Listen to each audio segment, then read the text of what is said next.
Notre Dame's run to the national championship is already making big waves in recruiting with one key commitment, staff changes, and major targets still in play. Recruiting insider Eric Thomas joins me to break it all down on Locked On Irish.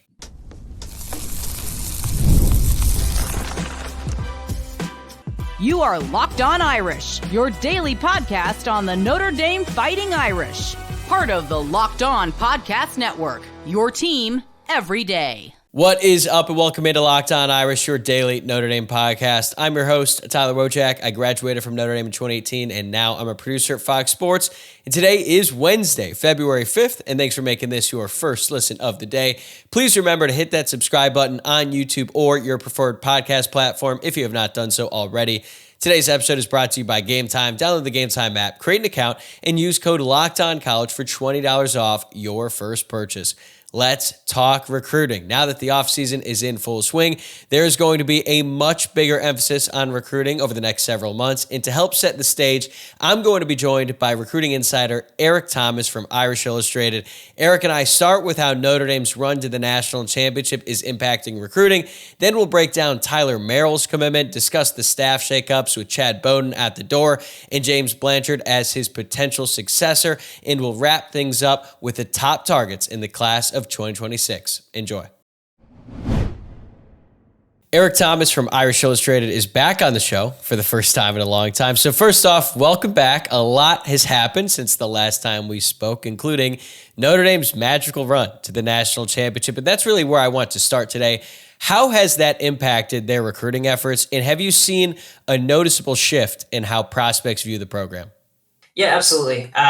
Following each of the playoff wins, I think I actually may have started it with the Georgia win, not the Indiana one. I reached out to prospects, mostly in the 2026 class, but some outside of that as well, and basically just talked to them like, hey, what is your reaction to this win? How do you feel? What does this make you think about?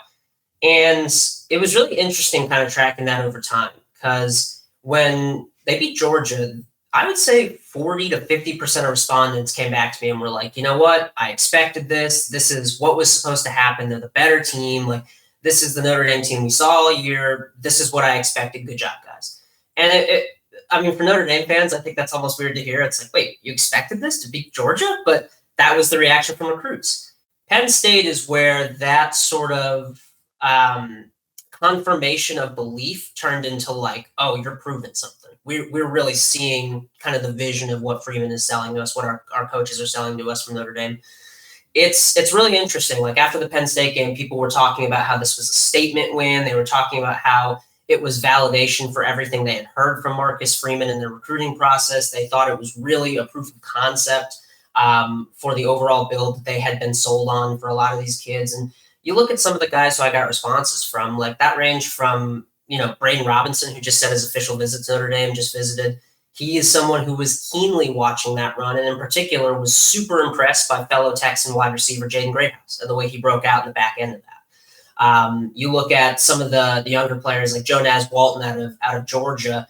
He really not only appreciated what he saw from the running back room as a whole, but he talked to me a little bit about, like, look, obviously Jeremiah Love is kind of man down. Like, you can see that they're still rotating guys. They use a heavy number of backs. That's really impressive. And there was a lot of things like that. And then one note that I wanted to make sure I brought up as well. A few guys said this. The one that's jumping out to mind, I believe, was Javian Osborne. There's a Javian Mallory, Javian Osborne. I think it was Javian Osborne, who told me that he thought it was monumental that Marcus Freeman was the first Black head coach in a national championship game.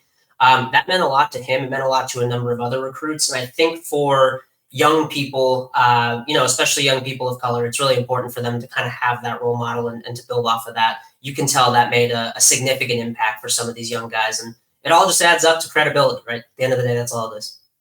Yeah, the one thing we had heard about Marcus Freeman since really the time he became defensive coordinator was building relationships, and he had this vision. And now for the recruits to actually see that vision start to play out, there was some sick twisted irony in, like, whenever Carnell Tate was making catches against Notre Dame in the national championship. Yeah. I wonder if there was a part of him where he was like, damn, like, he really did it, because we know just how hard Notre Dame went after Carnell Tate. It didn't work out, but it did work out for four-star offensive lineman Tyler Merrill. You talked about a win over Penn State on the field. they got a win over Penn State on the recruiting trail on this one. He's the top 100 prospect in the country on the 24/7 Sports Composite, the first player to commit to Notre Dame since that run in the college football playoff. And the thing that stands out to me about this kid is that he is massive. He is listed at 338 pounds. So even if that number is inflated slightly, he's still huge. And for a high schooler, that's just actually insane. I can't imagine like going through Algebra 2 on a Friday afternoon and then trying to get past that kid. But what does he bring to the program? Yeah, absolutely. Tyler's an interesting kid. And talking to him sort of multiple times over the last few months, the main thing that stands out to me about Tyler is his competitiveness. When he's on campus at Notre Dame, he loves that he can like play pickup with some of the other recruits. He loves when he can play cornhole and just like show that he can beat you. He is competitive as all get out. In terms of what he is on the field, man, he is violent player. Tyler is kind of big for an interior lineman projection. That's why you see kind of the dichotomy between could he be tackle, could he be interior. I think he's best suited for the interior just based on his ability to like get to, be quick to get to the outside and get set and pass pro. But he really is an excellent prospect in terms of his overall mobility relative to his size, especially if you're going to put him at guard and that mobility is going to be channeled on pulls and kind of pushed forward as opposed to trying to get wide. When it comes to this offensive line class and what he adds, like you look at Sullivan Garvin, Ben Nichols, Tyler Merrill, this is beef, man. They are adding real beef. And it's, in my opinion, all three guys will end up being blue chip players, especially if Garvin ends up being ranked as like effectively a center. I know interior lineman's all one big thing now, but if they look at him as a pure center, I think he'll end up being a 4-star. You look at those three and just what they're sort of bringing in. Merrill's kind of the unique swing player in that group. Notre Dame has three likely future interiors. Merrill can provide you some tackle flexibility, and that allows them to be creative. With this last we expect them to take 4 offensive linemen. So with this last spot, if Merrill can play tackle, does that make it so they have to go after Felix Ojo, a tackle in Texas, or could they continue to go after a 5-star guard down in North Carolina, Ekene Agboko, excuse me. He is such a unique linchpin for what the rest of this class looks like. It's just sort of a fascinating ad, and I'll add this as well. I loved talking to him about his commitment. He was on campus. He had kind of known from talking to him for a while that this was probably where things were going to end up, at least for the last few months. But, he's an earnest kid. He wanted to play out the process. He wanted to learn. And I think he just got overwhelmed when he was on campus with a feeling of like, you know what, this is my place. This is where I belong. And when you have those kind of moments with, top 100 recruits and you can just kind of lock it in and create this moment where everything's kind of quiet for a week and they get to celebrate with their family and all, it's a really kind of a cool experience. So I'm very excited for him, obviously, from a personal perspective, just as someone who's gotten to know him and likes Tyler. But on the field, man, they are getting a versatile, mauling player. So you've already kind of alluded to it. Where does Merrill fit into Notre Dame's offensive line plans? Because you look at last year's class, it was very tackle heavy, like Will Black, Owen Strabig, Matty Augustine. This year, it looks like they're shifting a little bit to the interior. But as you mentioned, he's kind of a swing player. So how does he compare to some of the other linemen from this current class and also the one before with the guys like Will Black? Yeah, it's interesting. He's probably not as clear-cut of a tackle prospect. Well, probably just eliminate that word. He's not as clear-cut of a tackle prospect as Will Black. Probably not as much as Matty Augustine either. I think I've been on the record about the fact that I think that despite the fact that he's 6'8", Owen Strabig should probably play guard. So I think he kind of lines up well with that sort of projection where he's on the bigger end of an interior player, but he is going to end up aligning there. I think when you look at some of these other players recently, even Will Black, I know he's like, depending where you look, Mr. 5-star, borderline 5-star, Matty Augustine also from the same area. The competition of pass rusher that these guys were facing is not quite as high as what Merrill faces. The competition on D-line is not quite the same as what Merrill's facing. So when you look at kind of like where his floor is compared to some of these guys, he's coming in with a better set of experience that's going to translate to like what college defensive linemen look like compared to a lot of these guys. That being said, if I had to just kind of like, and I have to go back and look and to give you a real answer, I haven't thought about in this framework, but if you look at like the 4 offensive linemen that were signed in the last cycle, Merrill's probably, if you're going to push that list of 5, count Merrill, he's probably 4th or 3rd most athletic amongst the group. Like Will Black's probably ahead, Augustine's probably ahead.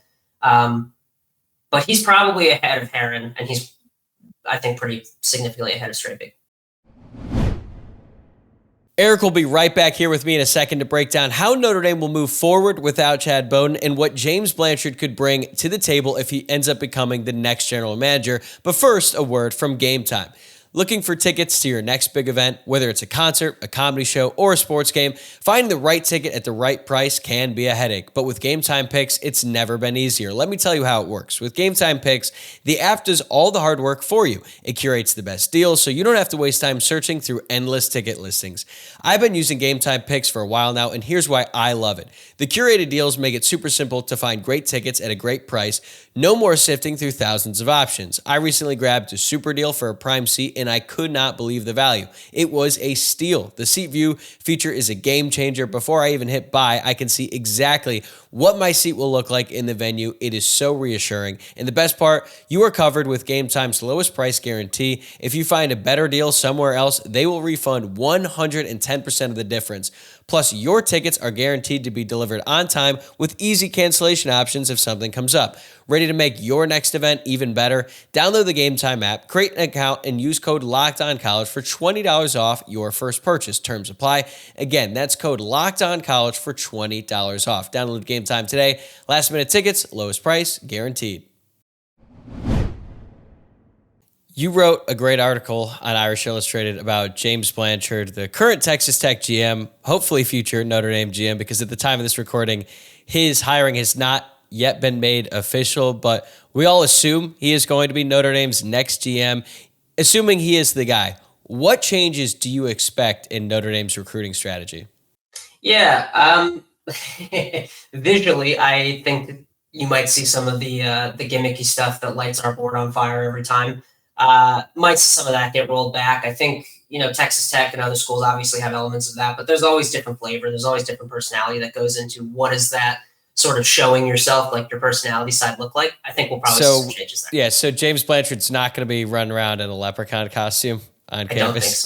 I don't think so. I don't know if he owns a shirt with sleeves, so he might just be running around like sleeveless in winter. That might be his gimmick, but that's cool with me. Yeah. Yeah, exactly. Just show off the gun show all the time. But besides that,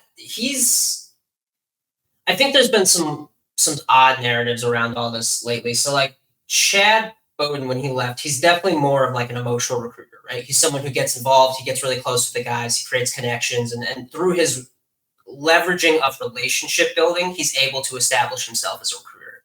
That said, Chad and Marcus Freeman's relationship began from watching film together. They trust each other with evals and things. So I think public perception of what Chad was as an evaluator is actually a little bit low on his actual capability and value add there. I don't know that it's much lower, but I think that's probably not giving him as much credence as there was. That said, there is a significant step forward Notre Dame can take there from the GM position. They can have someone whose main value add is not, hey, I'm going to make sure these guys like me and we're going to have a connection point. His value add is he can look at what he's looking at with film and just kind of identify top talents. And in particular, his value add is going to be in talent-rich Texas. He can call any recruiting coordinator, any coach, whoever he needs to, and say, hey, I saw a clip of this kid on Twitter. It looks like he's a junior, rising junior, whatever it is. What do you think about it? And we can get info on that ground level and start to build from there. I think that perspective is going to be invaluable for Notre Dame, especially as they're trying to really firmly establish themselves within the top 10 of the recruiting class rankings. As you've seen lately, they kind of hang right around that 10 number. Sometimes they're 9, 8, sometimes they're 11, 12. They want to be in the 10. And James Blanchard has the capability of doing that. Just looking at the article I wrote for Irish Illustrated here, in his 2-year sample versus the 5 years previously for Texas Tech, he improved their overall high school signing class rankings by 16 spots nationally. He improved their overall, so high school and portal, by 32 spots nationally. And he improved their blue chip ratio by 20%. If you're able to do those same sort of improvements at relative scale, obviously Notre Dame's a little bit ahead there. I mean, you're putting them pretty firmly in that top end or top of tier 2 conversation, right? So there's plenty of room for improvement. I think the biggest thing for Notre Dame is going to be access, scouting acumen, and knowledge, and just his overall, what's in his Rolodex. It's not just high school coaches. It's former college coaches who now train guys. It's independent private trainers all over the country who work with guys in Texas or do combines. It's, scouts, coaches, recruiting coordinators, whoever from all over the country who come to events in Texas and have met him. There is a significant basis of knowledge that he's going to be bringing to the table that stems from his background as a poster turned scout turned, personnel person. That is really sort of uncanny for the position. He just knows so many people. It's going to be different than a lot of folks because he kind of got it from the mud, right? He came up organically. He just met and networked and made his way here. So I think there's a lot of folks who, from talking to people in Texas, people like to help him. People like James Blanchard. They want to be involved with him. They want to help him do well his job. They love his story. And Notre Dame, a program that maybe doesn't always get that same benefit of the doubt, is now going to be able to reap the rewards of having someone who people who handle this business, who handle that talent acquisition from the other end, love this guy. Yeah, I made the point in yesterday's show that the biggest tell to me is how the people who he works with and the people who he works for, the way that they value him. The fact that Texas Tech has been trying to do everything they possibly can to keep him shows me that they think this guy is really, really good. So even though the numbers that you mentioned are great, and I think they're a great indication of how he can improve, not just high school recruiting, but transfer portal as well, I think you just look at the way that the people who he works with, the way that they look at him, tells you just so much about his ability. But Chad Bowden was also very well liked at Notre Dame. He obviously played a huge role in Notre Dame's recruiting success over the past few years, but his role in the program changed a lot once he took over as GM a year ago, right after Michigan tried to pry him away. Where do you think we'll see the biggest change in the way the Notre Dame personnel department operates now that Bowden is in LA and Blanchard presumably is going to take over? Yeah, it's an interesting question. I'm not 100% sure exactly what it's going to look like visually from our side because from what I've been able to gather, it seems like Blanchard's going to step into this GM role. It's going to be a little bit more of that traditional general manager that, NFL fans are accustomed to hearing about, right? Like more personnel kind of removed from the roster emotionally and things, but they will still have, Chad's fingerprints on this. As far as we know right now, like Carter Allman is expected to remain and Caleb Davis is expected to remain. And you still have a bunch of these bones within the Notre Dame recruiting department that are holding steady right now after the first wave of hire-aways to USC. So I do think you're actually going to see on the on-campus recruiting side, there's probably going to be some similarities and things just because the DNA is so built into that. I think the biggest difference you're going to see is going to be in the areas and regions that they're targeting. I think Texas is obviously going to continue to be a growing emphasis. I don't think Ohio will be de-emphasized, just given the coaching staff connections there. Obviously, losing Bowden is an Ohio guy, but I think there's enough connections to Ohio that they can really start building a network out of Ohio, Texas, and North Carolina as their non-local, if you will, recruiting bases, right? Ohio's not too far, but it's also not Illinois, where Notre Dame is like the team in town, so to speak. So it opens up new avenues for Texas to kind of join that group the same way that that Notre Dame kind of did with Georgia in 2018, 2019 under Brian Kelly. They just totally expanded, hit Georgia hard, got a ton of good guys from that area, and built a new iteration of their team from that. This opens that same door. So I think that's going to be the biggest thing. I also think that just from reading into his background, kind of looking at his scouting reports, you're probably going to see some slight differentiation in recruiting strategy in terms of the athletes they want. And some of this may come down to coaches and whatever else, but I had a well-connected Notre Dame source tell me that when they scout defensive linemen, because of the lack of available material on a per class basis for blue chip, this guy's 6'5", 300 pounds, can play nose tackle. They look for someone who is maybe a defensive end in high school, has the frame to play tackle, has all the athleticism in the world, and they project. And there's a lot of projection within that unit. I think with a guy like Blanchard, you're probably going to see some of those dimensions shift. You're going to see some of the requirements change. Okay, we've really been focusing on length, but if this kid's 6'2", 305 pounds and a 4-star nose tackle, maybe we ought to prioritize him again. We wouldn't have looked at him the last few years.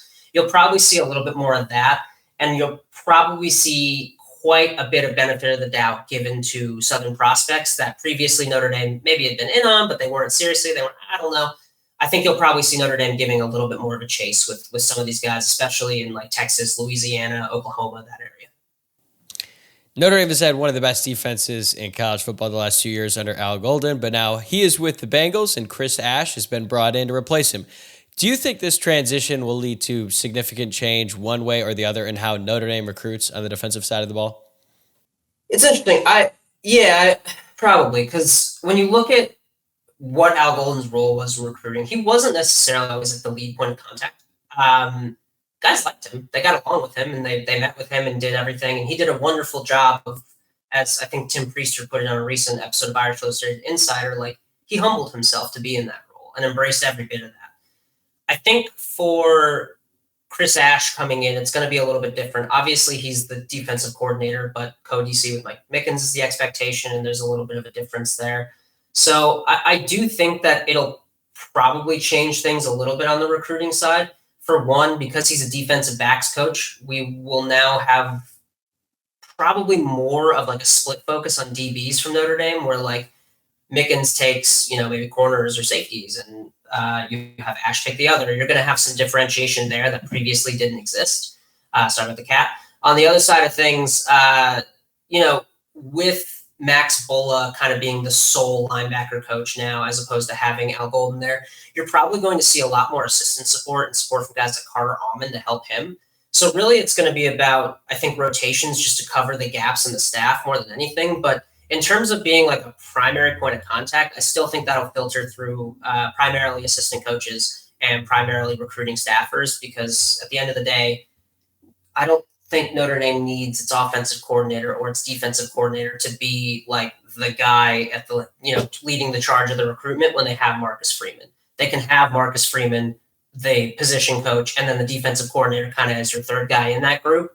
I think that's still a recruiting model for success as long as Freeman maintains his value add and his advantage as a recruiting head coach. It's one of the biggest changes that I've noticed since Marcus Freeman took over as head coach, because I still remember his introductory press conference, and he said the word recruiting maybe 50 plus times. And he said that he's going to surround himself with the best recruiters in the country. And then he hires Al Golden from the NFL. And it was pretty clear that like Golden didn't love recruiting, but then it didn't really matter once Notre Dame started finishing in the top 5 in defense every single year. But the funny thing about Golden is I have a friend who is the DC at Don Bosco in New Jersey. And he had told us that whenever Al Golden came around, now that is like his neck of the woods. He has a ton of respect in that part of the country. I mean, he'd come in and everyone just loved him. He I don't think he enjoyed the effort of traveling and going on the road and staying in these small towns across the country, which, by the way, I get that, Al Golden. Yeah, that's probably a part of the reason why he's at Cincinnati. But I always thought that was interesting when people were like, yeah, he's not a good recruiter. It's like, no, he actually is. He just doesn't really like doing all the other stuff. So it'll be interesting to see how Chris Ash kind of blends into that, because he's been in the NFL for some time. I'm sure that he doesn't love doing the high school thing, considering how much time he spent in the NFL. But this guy also worked under Urban Meyer, and Urban Meyer was never going to let any coach slide from recruiting. So I still feel like there's a part of Chris Ash that understands, hey, man, I got to be a dog in the recruiting trail, just considering, who he came up with. Exactly. And he did have about half a decade as a recruiting coordinator. Now, obviously, that was in like the mid 2000s. So quite a bit of a different landscape than it is now. And he was doing that at Iowa State and San Diego State. But I wrote about this last week, I think it was. In that period, they weren't, obviously, look, when you're working at schools like that, you're not going to always have like lists and lists of impact players. But what impressed me is when he was recruiting coordinator, he had a nice run of NFL players. In 2007, Iowa State signed Kaleki Osemele. In 2008, San Diego State signed Aaron Brewer. Shout out Arizona Cardinals. In 2009, San Diego State signed running back Ronnie Hillman, who played with Broncos. I believe he was on their Super Bowl team. And then in 2010, Iowa State signed Jeremiah George, who played multiple years in the NFL. So, like, when he was the recruiting coordinator, they did have a good track record of identifying NFL talent and bringing it. Obviously, once again, that's probably not going to be his primary job as DC. I think with the current coaching alignment at Notre Dame, it's more healthy this way. I promise as I lead into this. We used to see Brian Kelly as like the closer, right? He was the finisher. The guy would come in and close it off, and everyone else would be laying the path for him to do that. Now you're having other coaches sort of lay the path, and these coordinators are able to come in and help Marcus Freeman be the finisher, but he's already been there the whole time. So it's a little bit of a different, more healthy dynamic.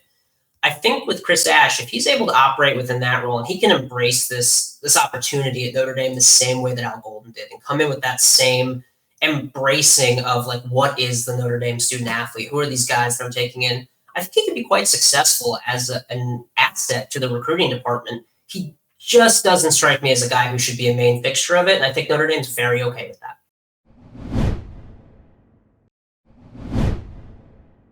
Got a couple more questions left for you. Have you noticed any early trends in how Notre Dame is approaching this class compared to previous cycles? Because the thing that stands out to me is last year they had a ton of guys commit early, but they didn't really finish that strong. And right now, they only have 7 verbal commitments in the class of 2026. Yeah. It's definitely a little bit slower developing than last year's class, especially at specific positions. Like, we had a good 6 months there where if anyone asked me what was going on running back, I was like, I don't know. They're talking to a bunch of guys and nothing seems to be happening at all. So it's nice that we're moving past that point. It's definitely, I think, a little bit more intentional on the scouting side. Like you saw last year, it wasn't just the big losses that everyone remembers that mattered, right? Deuce Knight, Ivan Taylor, that like. But there were other ones mixed in there. Notre Dame had to turn around and basically mutually separate from 2 running back commits, the 2 that were in the class, and rebuild that from scratch. That is a devastating process for a class to have to take mid-season.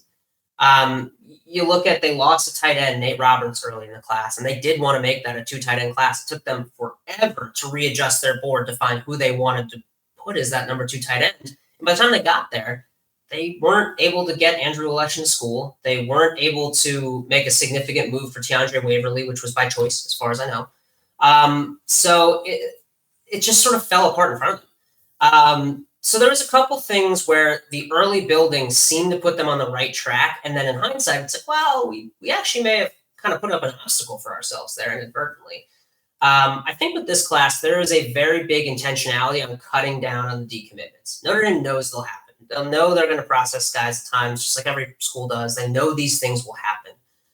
But the reason why you see some of these commitments go early and why some of these have dragged out, I think Notre Dame's waited to give some of these guys the green light. Like Gregory Patrick is a guy that has been high on Notre Dame for a long time.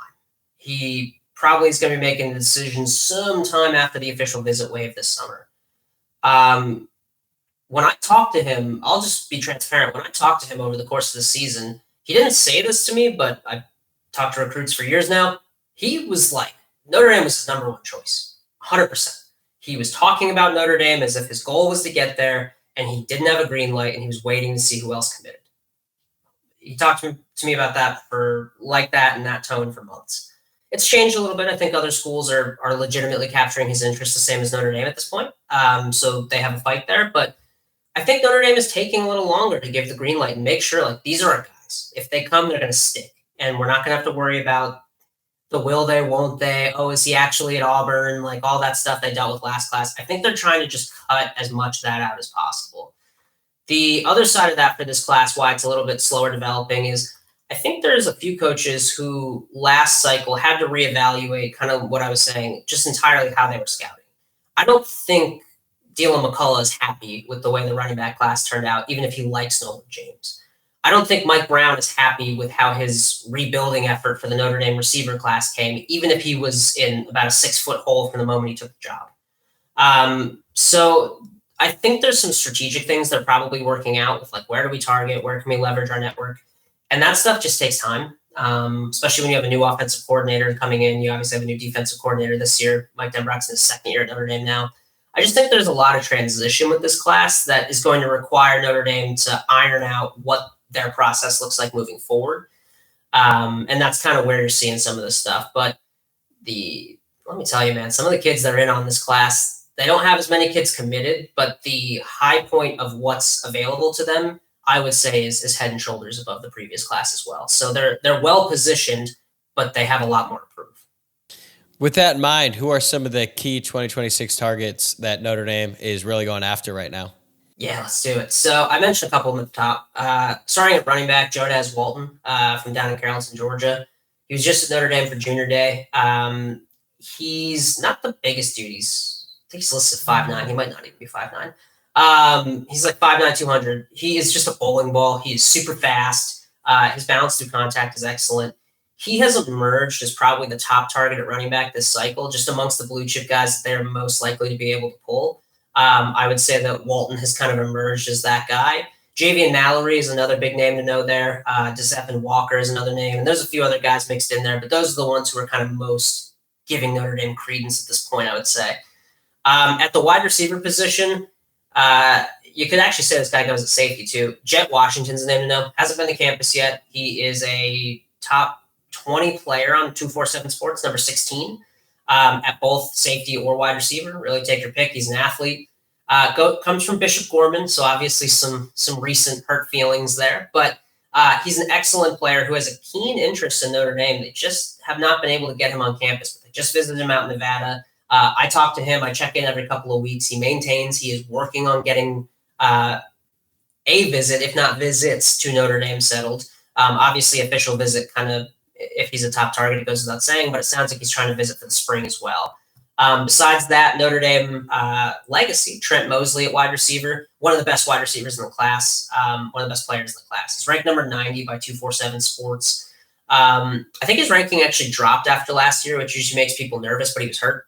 He was the player of the year for the Trinity League the year before, which is like the most talented league in the country. So he's unbelievable. That's what Notre Dame has to get. They're currently competing with the likes of UCLA, Stanford, and USC for him. So local schools. His brother's at Stanford. His parents are both Domers. When you go to tight end, there's a lot of offers that have gone out recently. My favorite of the class would be Brock Harris. He's actually ranked the number 5 tight end, but he moved past Notre Dame, so we're going to move past him. Beyond that, Ian Premer out of Great Bend, Kansas is the guy. He's not an inline tight end. He barely plays tight end. He aligns at wide receiver, but he's 6'5", 220 pounds, he takes like 5-yard strides and he still moves fast, and it kind of messes my brain to watch. He's excellent at creating separation. He uses his length and some quickness to do that. He's really good at leveraging his size. Now, when I say leveraging his size, he doesn't play as big as 6'5", which is interesting. Like, he kind of T-Rex arms at times when he jumps over guys and stuff, but he's really tough. Like, he doesn't drop those balls. He makes the catch over you because he has the size. He's just not going to high point. So he's an interesting prospect. There's a really, really good tight end class. Beyond that, I'll switch to defense at this point. We talked about a couple of the offensive line guys already. The big names that I'm watching on the defensive side moving forward here, Simote Katuanga out in California, former teammate of Madden Faramos. Big time defensive lineman. USC is really ramping up their involvement there. He's a guy they really want. Rodney Dunham out in Myers Park, North Carolina, 5-star player, top 10. Notre Dame was like right at the top in the offseason. Seems like they lost quite a bit of steam this fall, so that's going to be a kind of a reclamation project to get back in on that one. Mikhail Blade is a guy we've talked about for a long time, defensive lineman from Chicago, actually former teammates with Chris Burgess Jr., although I don't think they played it all together last year. I think Blade got hurt in the preseason, so they never actually played a snap together. He's an excellent player, top 200 defensive lineman, can play edge, could potentially play for some 3-tech, but more than likely going to be a strong side end. And then when you look past the defensive line side of things, if you go to linebacker, Tank King is like one of my favorite prospects in the class. Not only is he an excellent linebacker, he's the nicest kid. He's just like so Notre Dame oriented. When he was visiting Notre Dame over the spring, he spent time with Allison Hayes' kids. Like, he was just throwing a football around with them because he could. And he's just like the best young man. I'm really, really hoping he ends up at Notre Dame from a personal perspective. But you also have Jacoby Clapper, excellent player out of Ohio that they're looking at. Talanoa Illy, he's the number 1 linebacker in California. If Notre Dame gets him, they're going to go 3 years in a row getting the top linebacker in California. I don't think Notre Dame's going to get him. I think he's going to go to Oregon. But they have a chance there. He is an excellent prospect. At the quarterback side, a couple guys to watch. Actually, we'll start off here. The quarterback commit, Chasen Smith. There's a lot of stuff out there that Chaz is not going to end up at Notre Dame. I posted within 5 minutes of Bowden leaving that USC was going to be a player for him moving forward. I've had that maintained to me by sources since. But when you look at that position, corner starts with Kari Adams. He's the number 2 ranked corner in the country by 247 Sports. He's from Towson, Maryland. Shout out. I used to live there. He's an excellent prospect, 6'2", 175. That kind of length at corner with his sort of quickness and quickness of his hips especially is just ludicrous. You don't see it that often. He just scheduled this morning. I don't have the date in front of me. I think it was June 12th. He scheduled an official visit with South Carolina. Notre Dame will get an official visit. So that's probably going to be on the radar to be booked here in the next couple of weeks. And then we'll end here with safety. Joey O'Brien is the top safety target remaining in the class. Notre Dame has moved off of Braylon Womack for what sounds like academic reasons. They've moved off of Blaine Bradford just because it sounds like he's looking elsewhere. Joey O'Brien out of LaSalle College here in Pennsylvania, just freakish prospect. He's listed at 6'3", 185 on our website. I've been told for the last year he's at least 6'4". He might even be a true 6'5" at safety. So, yeah, it's just absurd. He plays wide receiver, safety, corner, special teams. Can jump out of the gym. I mean, when you see him leap on tape, you almost just start laughing to yourself because he's just so high up in the air, it looks edited. Big hitter. He can play multiple roles. He can do a lot of like the over-the-top versatile stuff that Xavier Watts was doing in coverage. He can come downhill and knock your lights out like a Don Schuler can. So there's a lot of versatility to Joey O'Brien's game. He's between Notre Dame and Penn State. Depending on where you look, one has the edge. Here on 247 Sports, we maintain that this is probably looking more like 51-49 Notre Dame Penn State. But what I will say is I don't expect that to be how it looks at the final. Keep an eye on Ohio State. They are pushing hard for him to begin in this conversation. He booked a visit with them recently. He said they changed his perspective. So keep an eye on Ohio State to continue to push for him. Obviously, whenever the Buckeyes get involved, things can change. But right now, as we sit here today, I would say that Notre Dame probably has the best odds of landing O'Brien, followed by Penn State and the Bucs. Eric, this has been awesome, and you can read all of his work on irishillustrated.com. And now that the season is over, recruiting is going to take center stage for the next few months. So I know I'm going to be dialed in to Eric's coverage, and you should be too. Thanks for doing this, man. We're going to talk again soon. Of course, brother. I always appreciate it. That's a wrap for today's episode. Thanks again for making Locked On Irish your first listen of the day. I will be right back here tomorrow morning. And then on Friday, we are doing another mailbag. So get those questions in and I'll answer them on the show. As always, you can submit your questions in the YouTube comments, tweet them at Locked On Irish, or DM the Instagram account at Locked On Irish Pod. Don't forget to please subscribe on YouTube or wherever you are listening to the podcast. And if you're watching along on YouTube and you liked what you watched today, please give this video a like. Or if you're listening to the pod, please rate the show 5 stars and leave a review on your preferred platform. Have a great day, everybody. I'll see you tomorrow, same time, same place.